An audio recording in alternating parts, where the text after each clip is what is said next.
Iran ആക്രമണത്തെ തുടർന്ന് നിർത്തിവെച്ച വിമാന സർവീസുകൾ ഭാഗികമായി പുനരാരംഭിക്കുന്നു. ദുബായ്, അബുദാബി വിമാനത്താവളങ്ങളിൽ നിന്ന് പരിമിതമായ സർവീസുകൾ ആരംഭിച്ചു.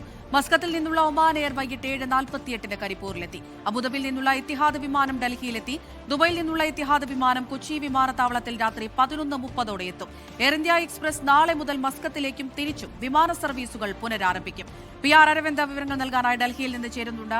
അരവിന്ദ്, ആശ്വാസകരമായ ഒരു വാർത്തയാണ്. ഇത്തരത്തിലുള്ള ആക്രമണങ്ങൾക്കിടയിലും ഈ നിർത്തിവച്ചിരിക്കുന്ന വിമാന സർവീസുകൾ പുനരാരംഭിക്കുന്നു, ഭാഗികമായി എങ്കിലും. അത് നാട്ടിലുള്ള ആളുകൾക്ക് ഏറെ ആശ്വാസകരമായ ഒരു കാര്യം തന്നെയാണ്. നിലവിൽ ഇപ്പോൾ ഡൽഹിയിൽ ഏതെങ്കിലും വിമാനം എത്തിച്ചേർന്നിട്ടുണ്ടോ? അമൃത, വലിയ ആശ്വാസമുള്ള വാർത്തകളാണ് പ്രവാസികളെ സംബന്ധിച്ചിടത്തോളം ഉണ്ടായിരിക്കുന്നത്. ഭാഗികമായി വിമാന സർവീസുകൾ പുനരാരംഭിച്ചിട്ടുണ്ട്. ഇപ്പോൾ അബുദാബിയിൽ നിന്നുള്ള വിമാനം ഡൽഹി വിമാനത്താവളത്തിൽ ലാൻഡ് ചെയ്തിരിക്കുകയാണ്. അവരെ കാത്ത് അവരുടെ ഉറ്റവരടക്കം ഈ വിമാനത്താവളത്തിൽ തുടരുകയാണ്. നമുക്ക് കുടുംബങ്ങളെ കാണാം ദൃശ്യങ്ങൾ. അവരെന്തായാലും വിമാനം അല്പസമയം മുമ്പ് ലാൻഡ് ചെയ്തിട്ടുണ്ട്. അവർ ഉടൻ തന്നെ എത്തും. मैडम आपका कौन आ रहा है? मेरी बेटी आ रही है। कब से वहाँ 2 दिन हो गए ना, सैटरडे को।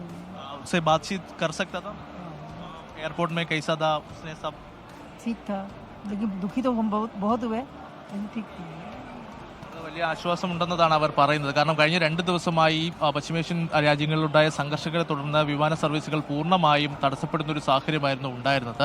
2 ദിവസമായി യാതൊരുവിധ സർവീസുകളും നടന്നിരുന്നില്ല. എന്തായാലും ആശ്വാസം നൽകിക്കൊണ്ട് ഭാഗികമായി വിമാന സർവീസുകൾ പുനരാരംഭിച്ചിട്ടുണ്ട്. എന്തായാലും ഡൽഹി വിമാനത്താവളത്തേക്ക് ഇപ്പോൾ പ്രവാസികൾ ആ വിമാനത്തിലെത്തിയവർ ഇപ്പോൾ പുറത്തു വരുമെന്നതാണ് നമുക്ക് മനസ്സിലാകുന്നത്. ഇതുകൂടാതെ തന്നെ നിരവധി വിമാന സർവീസുകൾ രാജ്യത്തിന്റെ വിവിധ ഭാഗങ്ങളിലേക്ക് നടത്തുന്നുണ്ട്. എത്തിഹാദിന്റെ വിമാനങ്ങൾ കൊച്ചിയിലേക്കടക്കം സർവീസ് നടത്തുന്നുണ്ട്. ഇതുകൂടാതെ തന്നെ എയർ ഇന്ത്യ എക്സ്പ്രസും കഴിഞ്ഞ ദിവസം ഭാഗികമായി വരുമെന്നതാണ് നമുക്ക്. आपका कौन आ रहा है अबुधाबी से? बेटा बहू। कब से वहाँ 22 तारीख से थे। बातचीत सब हो रहा था? हाँ जी, फैसिलिटी से एयरलाइंस ने जी हाँ जी, हाँ जी। अभी कैसा फील कर रहे हो? अब बहुत अच्छा लग रहा है एकदम, है ना। बहुत घबराहट हो रही थी 2-3 दिन से।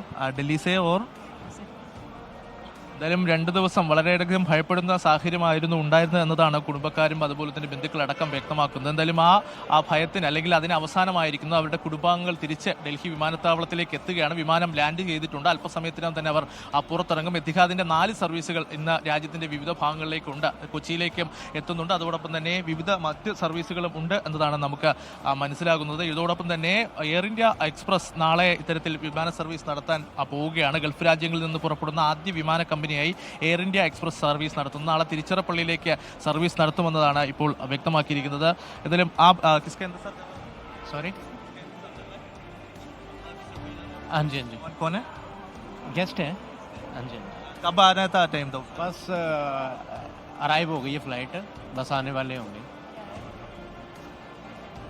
നിരവധി പേരാണ് അവരുടെ കുടുംബാംഗങ്ങളെയും അതുപോലെ തന്നെ മറ്റ് പരിപാടി, കാരണം ഇദ്ദേഹം ഗസ്റ്റിനെ പിക്ക് ചെയ്യാൻ വേണ്ടി എത്തിയിരിക്കുകയാണ്. കാരണം നമുക്ക് മുൻപ് തന്നെ ക്രമീകരിച്ച പല പ്രോഗ്രാമുകളുണ്ടായിരുന്നു. അതിനുവേണ്ടി പങ്കെടുക്കാൻ വേണ്ടി നേരത്തെ എത്തേണ്ടവരുണ്ടായിരുന്നു. അപ്പോൾ അവരെല്ലാം ഈ ഒരു പശ്ചിമേഷ്യൻ സംഘർഷങ്ങളുടെ പശ്ചാത്തലത്തിൽ അവിടെ കുടുങ്ങിപ്പോകുന്ന സാഹചര്യം ഉണ്ടായിരുന്നു. കാരണം മറ്റു രാജ്യങ്ങളിലേക്ക് കണക്റ്റിംഗ് ഫ്ലൈറ്റിൽ എത്തിയവർ ഈ ഗൾഫ് രാജ്യങ്ങളടക്കം കുടുങ്ങിപ്പോകുന്ന ഒരു സാഹചര്യം ഉണ്ടായിരുന്നു. എന്തായാലും അതിനൊരു ഭാഗികമായ ഒരു ആശ്വാസം ലഭിച്ചിരിക്കുകയാണ് കുടുംബങ്ങൾ. നമുക്കറിയാം ഇപ്പോൾ അവരുടെ മക്കളെയും അതുപോലെ തന്നെ ബോർഡുകളടക്കം തൂക്കിക്കൊണ്ട് കാരണം വെൽക്കം, കാരണം 2 ദിവസമായി കുടുങ്ങിക്കിടക്കുന്ന ഒരു സാഹചര്യം, അതിൽ നിന്ന് ഒരു മോചനം, താൽക്കാലികമായ ഒരു ആശ്വാസം ലഭിച്ചിരിക്കുന്നു. മലയാളികളടക്കം ഈ വിമാനത്തിൽ ഉണ്ടാകുമോ എന്നതാണ് നമ്മൾ ഇനി നോക്കുന്നത്. എന്തായാലും കാത്ത കുടുംബങ്ങൾ വിമാനത്താവളത്തിന് പുറത്ത് അവരെ കാത്തു നിൽക്കുകയാണ്. എന്തായാലും താൽക്കാലികമായ ഒരു ആശ്വാസം, ഈ 2 ദിവസത്തെ ഒരു വലിയ രീതിയിലുള്ള ടെൻഷന് ഒരു കുറവ് വരികയാണ്. അവരെ കാത്ത കുടുംബാംഗങ്ങൾ വിമാനത്താവളത്തിന് പുറത്ത് നിൽക്കുകയാണ്. അമൃത, ലോകത്തെവിടെയായാലും ഏത് സമയത്തും 24 വാർത്തകളും ഓഗ്മെന്റഡ് റിയാലിറ്റി പാക്കേജുകളും എക്സ്പ്ലെയിനറുകളും വിശദമായി കാണാൻ ഞങ്ങളുടെ യൂട്യൂബ് ചാനൽ നിങ്ങൾക്ക് സബ്സ്ക്രൈബ് ചെയ്യാം.